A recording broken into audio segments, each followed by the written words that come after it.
Introduciendo el programa con esta canción de presentación, ¿no? Solo le pido a Dios, León Gieco, que en el año 2023 la interpretó ahí, en el Vaticano, adelante del Papa Francisco. Por supuesto que nosotros en Dialogando pedimos en cierta manera disculpas a la audiencia, pero vamos a dejar un poco de lado el resto de la actualidad informativa en la agenda periodística, porque considero que amerita este hecho, este suceso, dada la magnitud, ¿no?, del fallecimiento del Papa Francisco, y sobre todo por quién es Francisco Jorge Mario Bergoglio. Ayer lo que intentamos hacer en el programa de ayer, primero escuchándolo al arzobispo emérito de Corrientes, Monseñor Domingo Salvador Castaña, que además compartió la mesa directiva de la Conferencia Episcopal Argentina junto a Jorge Bergoglio, en oportunidad en que Jorge Bergoglio era vicepresidente primero de la Conferencia Episcopal Argentina y Domingo Salvador Castaña vicepresidente segundo. Se conocían y muy bien. Y después, en el año 2016 fue la última vez que estuvieron juntos, también cuando Domingo Salvador Castaña viajó a Roma para la canonización del cura Brochero, y esas es las imágenes que ayer exhibíamos, y también que se encuentra en la nota publicada, muy bien reflejada, de toda la entrevista y lograda por Felicitas Barbosa en www.radiosudamericana.com. Después de escuchar al secretario de Cultura del Centro Islámico de la República Argentina, el CIRA, la opinión también y la relación que tiene la comunidad musulmana con el Papa Francisco, pero esa relación en Argentina con la comunidad, con el Centro Islámico de la Argentina, ya comenzó antes que Bergoglio se ha convertido en Papa. Comenzó en el año 2000 un trabajo en conjunto de diálogo interreligioso, y que lo que comenzó Bergoglio como arzobispo de Buenos Aires, esa fue una de las preguntas, ¿no? Si continuó en el tiempo, y la respuesta fue un sí categórico, que continúan trabajando tanto desde la Iglesia Católica Argentina junto al Centro Islámico y también junto a la comunidad judía. Esa fue una de las características que marcó el Papa Francisco, ¿no? Y que también marcó los distintos lugares en el sacerdocio y funciones que fue ocupando Jorge Mario Bergoglio aquí en nuestro país. Y Ricardo Elía, del Centro Islámico de la Argentina, ayer nos decía que el Papa Francisco se centró en unir y no en separar, y de fomentar ese diálogo interreligioso, y mencionó ese encuentro que hubo en Emiratos Árabes Unidos, en Abu Dhabi, cuando suscribieron un acuerdo, un documento con la máxima autoridad islámica del Islam en el mundo. Allí se celebró un acuerdo sobre la fraternidad, sobre la hermandad, y a partir de allí es como que se consolidó aún más ese diálogo interreligioso y ese reconocimiento de unos con el otro entre la Iglesia Católica a nivel universal, representado en su máxima jerarquía como es el Papa Francisco, y esta autoridad del Islam, que, discúlpenme, no recuerdo el nombre porque es un tanto complejo y difícil retenerlo. Después escuchamos el testimonio de Verónica de Pablo. Verónica de Pablo es la mamá de Lautaro, que padece leucodistrofia, esta enfermedad poco frecuente, rara, y que fundaron la Fundación Lautaro Te Necesita. Y ese hilo conductor que los llevó hacia el Papa Francisco y que lograron la bendición. Eduardo, el papá de Lautaro, con mucho sacrificio, viajó a Roma el año después en que el Papa fue consagrado, Bergoglio fue consagrado como Papa en el año 2014 y logró la bendición. La bendición para Lautaro, para la familia y para la fundación, que hace 12 años que existe y que trabajan en sensibilizar, educar y asistir a las familias en que tienen un hijo que padece algún tipo de esta enfermedad muy rara y muy destructiva, como es la leucodistrofia. Y Verónica de Pablo, además de este testimonio, también ayer nos decía que el Papa Francisco simboliza estar al lado, no solo que simboliza, ¿no?, que se caracterizó por estar al lado del más necesitado, de los enfermos, de los pobres, de los sectores más humildes y más necesitados. Y también ayer algo que resaltó Verónica de Pablo cuando le preguntaba qué significa para ella el Papa, que no hay distorsión entre lo que el Papa predicaba y sus acciones, no había divorcio. Y después cerramos con el conmovedor testimonio de Norberto Lischi, que es frecuentemente consultado en Dialogando, un referente de derechos humanos, médico pediatra social de profesión, y que además dirige la Cátedra Libre de Derechos Humanos y Participación Ciudadana de la Universidad Nacional del Nordeste.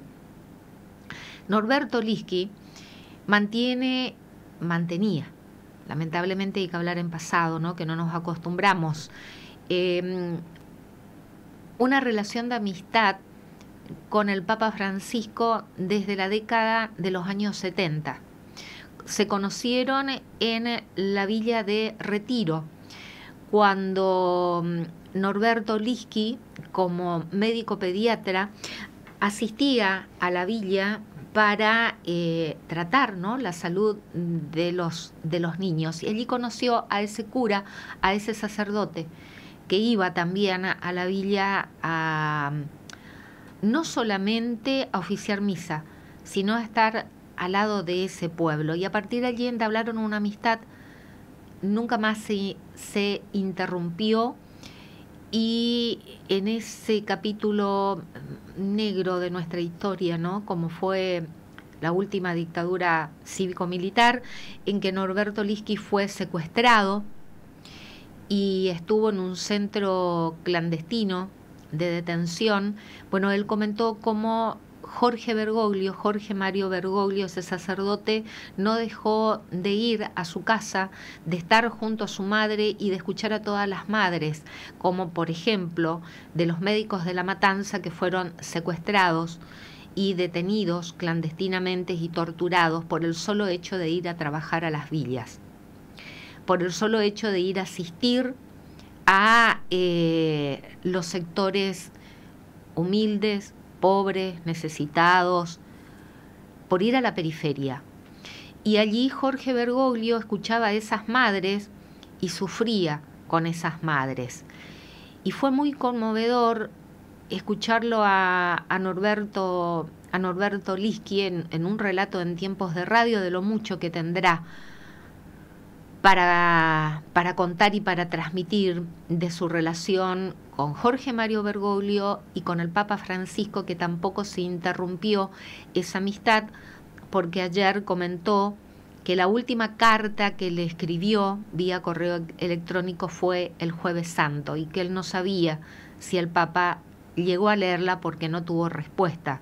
Y la última vez que dialogaron fue en ese tiempo, en ese periodo en que el Papa estuvo internado en el Policlínico de Roma, ¿no? Y también mostrándonos esa faceta y esa cualidad del Papa Francisco de siempre estar trabajando en las periferias. Por eso uno de sus primeros mensajes fue llamar a la iglesia para que salga a la calle, para que llegue a las periferias, y siempre instó una iglesia pobre y para los pobres. Y allí se refirió no solamente a los pobres en cuanto a la pobreza estructural, ¿no? Es un concepto mucho más amplio en cuanto a una iglesia pobre y para los pobres. Y allí me prendo de lo que Verónica de Pablo decía.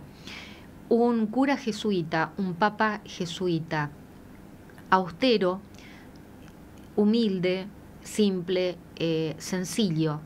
Así vivió como cura, así vivió como sacerdote, se movilizaba en colectivo y en subte. Así fue también su pontificado, tratando de despojarse de todo, de todos los lujos, de todos los excesos materiales, lo mínimo e indispensable. Y hasta organizó también su despedida, su funeral, su inhumación, como tenía que ser, de la misma manera en que vivió, de manera austera. Y la ceremonia también va a estar despojada de pompas, ¿no? De la solemnidad mínima e indispensable. Su féretro también dejó indicado hasta cómo tenía que estar vestido en el cajón. El cajón tiene que estar a una altura no superior, más bien próximo al suelo, al piso, ¿no? Usaba una cruz muy sencilla, no transformó ese crucifijo y esa cruz en una joya. Usaba sus zapatos con los que transitaba los barrios marginales y las villas en Buenos Aires, se los llevó también al Vaticano. Eligió no vivir en el Vaticano, eligió vivir en Santa Marta, en la residencia, y eligió que sus restos no estén en San Pedro, sino que estén en la Basílica Santa María la Mayor en Roma. Un papa distinto, un papa excepcional, extraordinario, rompió moldes, rompió estructuras. Y voy a compartir ahora, voy a leer una nota de opinión, que el autor es Aldo Casuglio, es un periodista y escritor italiano, que ayer escribió una nota de opinión sobre el Papa Francisco, que fue publicada en el diario italiano Corriere della Sera, si así se pronuncia, que se edita en Milán, y este diario es el de mayor difusión en Italia, seguido del diario La República y La Stampa. Confieso que esta nota me la compartió el colega de aquí de esta casa, el periodista Luis Sosa, y le pedí autorización justamente para compartir con la audiencia, porque de todo lo que leí me parece que lo que escribió Aldo Casuglio lo describe a Francisco, por lo menos coincido, ¿no?, en la descripción que hace en esta nota de opinión. La voy a leer textualmente, traducida del italiano al español. Dice: Bergoglio estaba en el espíritu de la época, pasará a la historia. Ahora nada volverá a ser igual para la Iglesia y para todos nosotros. Quiso ser papa hasta el último minuto y lo logró. Francisco fue a veces más apreciado por los laicos que por los creyentes. La elección, la revolución del lenguaje y del estilo, la defensa del último, la durísima homilía tras el naufragio de Lampedusa, la historia de un papa progresista. La Iglesia tiene una historia milenaria que se aceleró vertiginosamente en 5 minutos, entre las 20:10 y las 20:27 del 13 de marzo de 2013. 5 minutos que, si bien no conmocionaron al mundo, ciertamente lo advirtieron de que algo nuevo estaba sucediendo y que no solo porque acababa de ser elegido el primer papa sudamericano, el primer papa jesuita, el primer papa llamado Francisco. Jorge Bergoglio es Francisco, tituló El Clarín, el diario argentino más importante. Argentino, pero modesto, tituló un diario uruguayo. Francisco apareció en la logia de San Pedro sin la museta roja, símbolo del poder de sus predecesores, con una cruz sencilla en lugar de una preciosa. Él no se llamaba papa, sino obispo de Roma. Pidió a los fieles que recen por él. Luego hizo una reverencia a la multitud.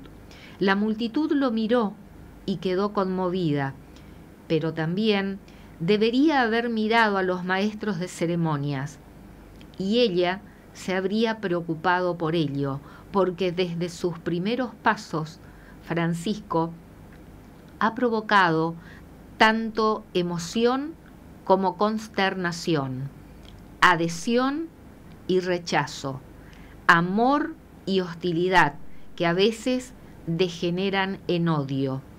Un sentimiento nunca sentido, visto, tocado en el Vaticano hacia el Papa, como en el tiempo del Papa Francisco.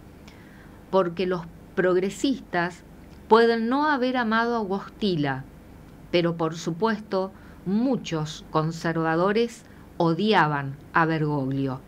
Se comprendió inmediatamente que sería un papa excepcional y su gran salida la mañana del lunes de Pascua, después de haber tenido tiempo de celebrar el domingo de Pascua, lo confirma. Bergoglio no innovó la doctrina, pero revolucionó el lenguaje, los argumentos, el estilo del papado. Sin embargo, las mismas cosas que agradaban al pueblo molestaban a la curia. Los viejos zapatos ortopédicos en lugar de los rojos. La bolsa la trajo él mismo. El pequeño coche en lugar del papamóvil o del Mercedes negro con el que había llegado su predecesor a las jornadas de la juventud en Colonia. Si Bergoglio iba a pagar la cuenta de la habitación que había alquilado en Roma o a recoger sus gafas en persona, la gente común se alegraba, como queriendo decir, o engañarse, es uno de nosotros. Pero para los hombres de la curia era una disminución inaceptable del papel del Papa y por tanto del suyo. La elección que parecía insostenible era no vivir en el apartamento, como se llama la residencia en el último piso de las logias Rafael, sino en Santa Marta, es decir, en una residencia. Esto no solo hizo que las comodidades de la curia parecieran obsoletas y fuera de lugar, empezando por el legendario ático del cardenal Bertone, todavía secretario de Estado, sino que hizo que un mundo entero se sintiera inadecuado, por no decir humillado. Y esto no afectaba solo a monseñores, sino a funcionarios, aristócratas negros, banqueros del IOR, periodistas, grupos de presión, con terminales lejos de Italia hasta Estados Unidos. Y si los cardenales norteamericanos habían estado entre los grandes electores de Bergoglio, desde el principio muchos se sintieron traicionados, porque Bergoglio estaba dentro del espíritu de la época, la revuelta contra el establishment, las élites, el sistema, una revuelta que conlleva el riesgo del populismo, porque la misma revuelta produjo también a Trump, que representa todo lo que Bergoglio detestaba, la arrogancia del poder y de la riqueza, la violencia del lenguaje, la mentalidad neoimperialista. Y ahora que su voz se ha apagado, la de Trump será más difícil de resistir, sino de ahogar. Al principio no lo vieron venir. En vísperas del cónclave de 2013, en los consejos de los supuestos expertos, el nombre de Bergoglio fue descartado. El primero en pronunciarlo fue el cardenal Carlo Maria Martini en el cónclave de 2005, como alternativa al candidato conservador Joseph Ratzinger. Esto habría resultado en un punto muerto, que habría bloqueado a ambos en favor de un tercer nombre, pero Bergoglio se dio por vencido. Se decía que tuvo un colapso emocional frente al Cristo de la Capilla Sixtina, como diciendo Domine non sum dignus.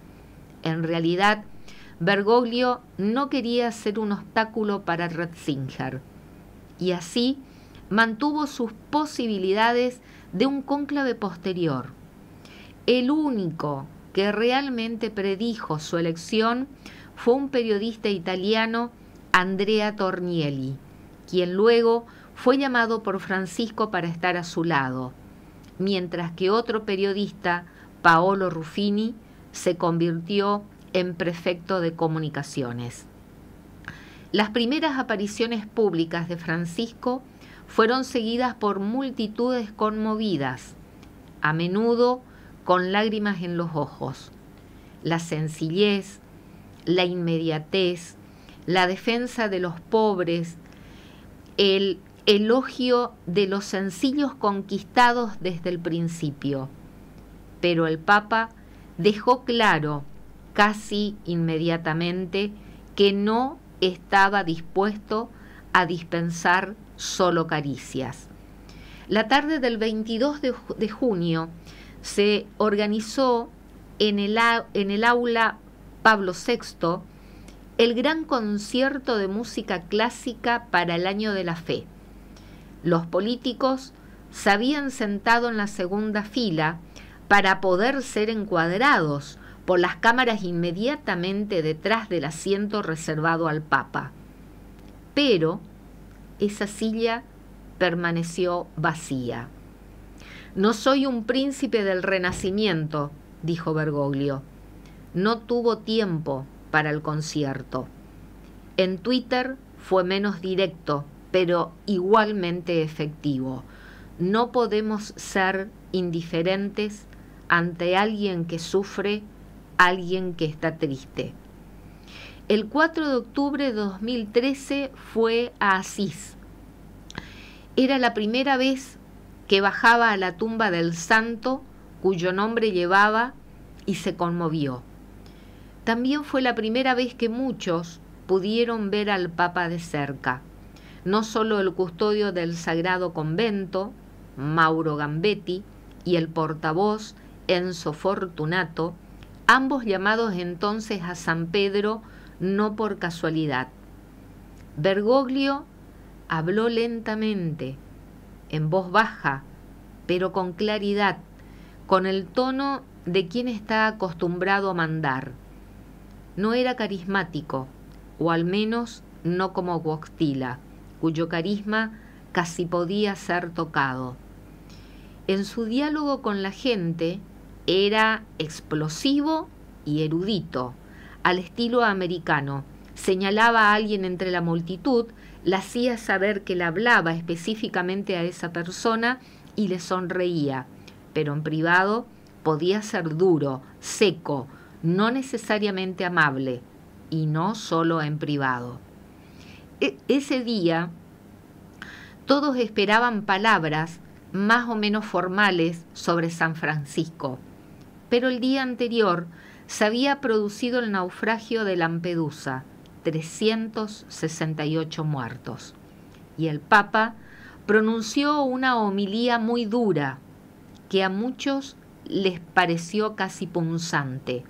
De hecho, estaba diciendo cosas que probablemente San Francisco habría dicho en ese lugar: lo que ocurrió, advirtió Bergoglio, también fue culpa nuestra, nuestro egoísmo, nuestra negativa a acoger a los migrantes, nuestro desinterés por los pobres del mundo. Allí se entendió que el signo del papado de Francisco sería la defensa de los pobres, de los débiles, de los excluidos y al mismo tiempo la crítica a Occidente, y no solo de los gobiernos, sino de todos nosotros. Esto agradó menos a los fieles. Desde entonces, la sintonía de la opinión pública con Francisco se ha tambaleado. Pero, ¿qué más podía decir un nieto de inmigrantes? El arzobispo que viajó en el metro a las villas miseria de Buenos Aires. Paradójicamente, el Papa fue a veces más apreciado por los laicos que por los creyentes, y esto no pareció disgustarle. Si es cierto que eligió como interlocutor preferente a un laicista declarado como Eugenio Scalfari, aunque su último mensaje político lo confió a una carta al director del Corriere della Sera, Luciano Fontana: desarmar la tierra. También le dijo al Corriere que Putin había escuchado los ladridos de la OTAN en sus fronteras, una frase citada en todo el mundo. Algunos afirmaban que el Papa era peronista, populista o incluso comunista. Con razón, se negó a ser etiquetado con categorías que él definió como similares a las de un entomólogo. Categorizar a un papa según los parámetros de la política, observó, sería como decir: este es un insecto socialdemócrata. Bergoglio tenía un refinado sentido del humor, no comprendido por todos. De hecho, una vez en Piamonte, comenzó a hablar el dialecto de su infancia, en una región donde ya no se habla ese dialecto. Otros no le perdonaron sus palabras de apertura y comprensión, como cuando dijo: ¿quién soy yo para juzgar a un homosexual que busca a Dios? Otros pensaron que era demasiado pesimista cuando empezó a hablar de una tercera guerra mundial fragmentada. Luego vino la agresión de Putin contra Ucrania y el 7 de octubre.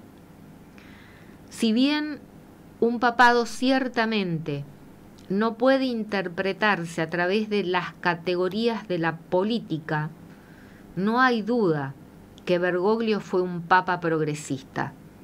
Por esta razón, también se intentó contrastarlo con Ratzinger, al menos hasta que vivió el Papa emérito.